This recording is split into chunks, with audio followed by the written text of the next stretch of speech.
how to turn on and off nightlight in Windows. So what nightlight does is it takes away the blue light from the color coming off your screen, basically making it easier on your eyes, and if you're about ready to go to bed, it makes it easier for you to go to sleep afterwards.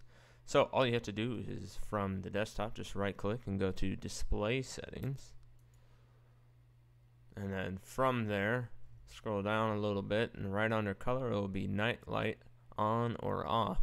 You can see here I have it currently set to off, and you can always customize the nightlight settings, but if you just want to turn it on right away, just click on the on button, and then depending on what settings you have, it will determine how long that is on till. So right now it says it is off until 9 p.m.